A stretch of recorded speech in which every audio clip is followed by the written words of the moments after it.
वक्ता साथी कार्यकर्ता एवं सभी शिक्षकों को आज के शिक्षक दिवस की हार्दिक बधाई देता हूँ।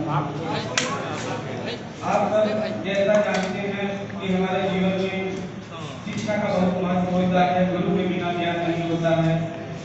तो ज्ञान तो हम पढ़ लेते हैं, ऐसे भी जान लेते हैं, कोई भी हमें पढ़ा देता है।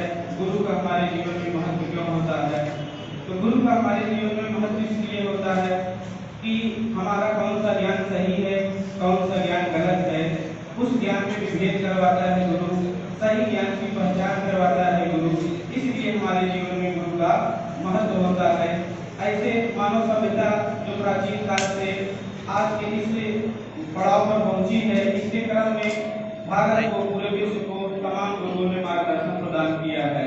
उन्हीं कुछ गुरुओं की आज मैं चर्चा कर लेता हूँ, उनके एकांत गुणों का आपका वर्णन कर देता हूँ। शायद उनमें से किसी भी शिक्षक या किसी भी गुरु की कोई बात जो आपको अच्छी लगे और आपके जीवन को प्रेरणा प्रदान करे, तो मैं मानूंगा कि मेरा भाषण देना, मेरा मार्गदर्शन करना आपके लिए सफल हो गया। सबसे पहले मैं कहता हूँ सुकरात के पास। सुकरात से हमको शिक्षा मिलती है। सुकरात जहर पी गए, किसके लिए? सत्य के लिए पी गए। तो सुकरात के जीवन से हमें शिक्षा मिलती है। यह सुकरात ने गुरु के रूप में मानव सभ्यता को कौन सा मार्गदर्शन दिया कि हमें सदैव सत्य पर अडिग रहना चाहिए। हम उन्हीं के शिष्य अरस्तु, उनके शिष्य प्लेटो के शिष्य अरस्तु पे आते हैं। अरस्तु ने समाज में तमाम बहुत सारी चीजें थी, बहुत सारा ज्ञान था। अरस्तु ने समाज को जो ज्ञान दिया जाता थी, अरस्तु ने कहा कि संभावनावाद होता है, हर व्यक्ति के अंदर संभावना नहीं होती है, चाहे वह स्त्री हो चाहे पुरुष हो, वह जीवन में उन्हें कुछ भी अपनी मेहनत से हासिल कर सकता है। उन्होंने क्या किया? समाज में जो जड़ता थी, जो निर्धारित कर दिया गया था कि कोई व्यक्ति यही कर सकता है, उसको क्या किया? अरस्तु तोड़ रहे हैं उनके शिष्य। उसके आगे हम अगर एक जिक्र करना चाहेंगे दार्शनिकों में इमैनुअल कांट का, जिन्होंने पूरे विचार जगत से जो आदर्शवाद और अर्थवाद की बहस चल रही थी कि कौन सा ज्ञान श्रेष्ठ होता है, उसका उन्होंने समन्वय किया। इमैनुअल कांट का योगदान भूगोल के क्षेत्र में है और सबसे ज्यादा नैतिकता के क्षेत्र में है। मानवीय समाज की सबसे बड़ी बात होती है कि नैतिकता में क्या सही है, क्या गलत है। कांट ने जो नैतिकता का रूल बनाया, आज उस रूल को हम फॉलो करते हैं, उसका पालन किया जाता है। कहते हैं जीरो टॉलरेंस करते हैं। यूपीएससी और यूपीपीएससी के सिलेबस में भी पढ़ाए जाते हैं। इमैनुअल कांट के बारे में कहा जाता है कि वो 36 किलोमीटर स्क्वायर के दायरे के बाहर नहीं गए, पूरे जीवन में कभी नहीं गए। उन्होंने बैठ के भूगोल के सिद्धांत लिख दिए हैं। जब वो शाम को जाया करते थे पार्क में टहलने, तो इमैनुअल कांट के कदम जब पार्क में पढ़ते थे तो लोग अपनी घड़ी की सुइयों को मिला लेते थे। इससे हम पता चलता है कि हमें जीवन में समय का कितना पाबंद होना चाहिए। इससे हम प्रेरणा ले सकते हैं कि हमारे जो प्रशिक्षु हैं, जब तक ये प्रशिक्षु के रूप में रहते हैं, पाबंद रहे, समय के समय पे आए। और अगर ये शिक्षक बनते हैं आगे चल के, क्योंकि प्रशिक्षण का कार्य यही है, तो शिक्षक बनेंगे ही। तो इमैनुअल कांट से प्रेरणा ले सकते हैं कि आप क्या समय के पाबंद रहें। ऐसे ही और भी बहुत सारे शिक्षक हैं, जैसे एक सोरेन किर्केगार्ड का नाम आता है, अस्तित्ववाद के जनक है। जहाँ पूरी मानव सभ्यता के लिए मान लिया जाता था कि नहीं, उसको सारी चीजें ऊपर से ही सौंप दी जाएंगी। सोरेन किर्केगार्ड कहते हैं नहीं, ऐसा नहीं है, व्यक्ति का क्या है? अस्तित्व होता है। तो आप अपने अस्तित्व को पहचान सकते हैं। तमाम तरह के समृद्ध शास्त्रीय वाक्यों का जो उल्लेख किया गया अस्तित्ववाद में, आप उनको जान सकते हैं। उससे अपने मन पे पड़े प्रभावों से दूर हो सकते हैं, आपका मार्गदर्शन हो सकता है, आपका ज्ञान हो सकता है। तमाम हमारे फिल्मी जगत से भी गुरु रहे, जैसे सत्यजीत राय रहे हैं। कुछ नहीं किया, फिल्मों के माध्यम से समाज को ज्ञान प्रदान किया, दिशा प्रदान की, नैतिकता परक फिल्में बनाई, जिसको देखते हैं तो आपको ज्ञान प्राप्त होता है। साहित्य जगत में आप आएंगे, मुंशी प्रेमचंद को ले लीजिए, जिसकी कहानियां और उपन्यास पढ़ के हमें क्या मिलती है? शिक्षा मिलती है कि जीवन में क्या है, क्या सही है, क्या गलत है। हम तमाम उपन्यास पढ़ लेते हैं, लेकिन सही और गलत की कहानी है, सही और गलत का निर्णय करने वाले जो उपन्यास है या कहानियां हैं, ज्यादातर किसको पसंद करते हैं? मुंशी प्रेमचंद जी को पसंद करते हैं। हम सावित्रीबाई फुले को याद कर सकते हैं, डी.के. कर्वे को याद कर सकते हैं और भीमराव अम्बेडकर को याद कर सकते हैं कि जिन्होंने क्या किया है, महिला शिक्षा के लिए, समाज को अधिकारों से लड़ने के लिए। हमारे अंदर क्या नहीं थी? चेतना नहीं थी किस चीज की? अधिकारों को प्राप्त करने की।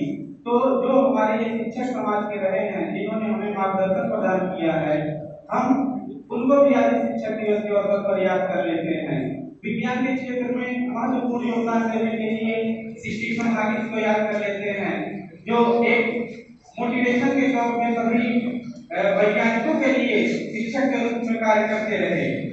उन्होंने मार्गदर्शन दिया कि कैसे एक व्यक्ति शारीरिक रूप से अक्षम होते हुए समाज को विज्ञान के क्षेत्र में नई दिशा प्रदान कर सकता है। अपने देश में हम जाकर एपीजे अब्दुल कलाम जी को याद कर सकते हैं कि जिन्होंने दिशा मेहनत करके भारत को विज्ञान के क्षेत्र में उन ऊंचाइयों पे पहुंचाया जिसकी हम कल्पना नहीं कर सकते हैं। तो ऐसे शिक्षक जिनका योगदान हमारे लेकिन उन लोगों के लिए भी होता है जो समाज और राष्ट्र के निर्माण के लिए निरंतर मेहनत करते रहते हैं। वर्तमान समय में हम देखेंगे, हम कैलाश सत्यार्थी को याद कर सकते हैं। ये कैलाश सत्यार्थी हमारे लिए गुरु के समान है, जो बचपन बचाओ आंदोलन के जनक हैं। उनसे हम सीख सकते हैं कि भारत का जो नौनिहाल है वो आगे चल के हमारे देश के लिए एक युवा बनेगा, एक मजबूत भारत का निर्माण करेगा। कैलाश सत्यार्थी से हम सीख सकते हैं कि कैसे बच्चों के जीवन को संरक्षित किया जाए ताकि वह आगे चलकर भारत का एक सशक्त युवा बने और देश को विकास के पथ पर ले जाए। मलाला यूसुफजई से हम सीख सकते हैं कि वह लड़की शिक्षा के लिए कैसे गोली का शिकार हो गई, उसके ऊपर गोली चला दी गई, लेकिन वह कभी पढ़ने के लिए उसने नागा नहीं किया। लेकिन हमारे कुछ शिक्षक जो यहाँ से 10 किलोमीटर 15 किलोमीटर दूर से आते हैं पढ़ने के लिए, वो भी गायब हो जाते हैं। आप उनको प्रेरणा स्रोत बना सकते हो कि मलाला यूसुफजई आपके लिए शिक्षा की प्रेरणा स्रोत हो सकती है, एक गुरु हो सकती है पंचुअलिटी के मामले में। और भी ऐसे तमाम अनगिनत नाम हैं जिनके अगर गुणों का बखान किया जाए और जिनको गुरु के रूप में प्रेरणा के लिए अगर हम सोचें तो ऐसे लोगों की संख्या बहुत है। सबका उल्लेख करना यहाँ संभव नहीं हो पाता है, बहुत से लोग छूट जाते हैं। जैसे एक दो हैं, आप तस्लीमा नसीम बांग्लादेश को ले लीजिए, बांग्लादेश की आदिवासी जीवन व्यतीत कर रही हैं। इससे बड़ी प्रेरणा महिलाओं के लिए क्या हो सकती है कि महिलाओं के अधिकार के लिए एक महिला अपना देश छोड़ के निर्वासित जीवन व्यतीत करते हुए भी महिलाओं के अधिकारों के लिए आज भी लड़ रही है।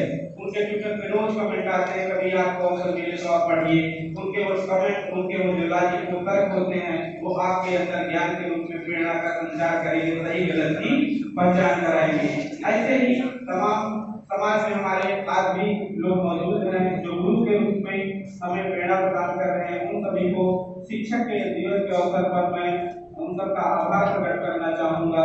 और हमारे तमाम कवि और लेखक जिन्होंने भारतीय स्वतंत्रता आंदोलन के दौरान कविताएं लिखी, समाज का मार्गदर्शन किया, उन सभी को धन्यवाद देना चाहूंगा जिन्होंने हमारे मन में संचरित भावों को गुरु के रूप में एक दिशा प्रदान की।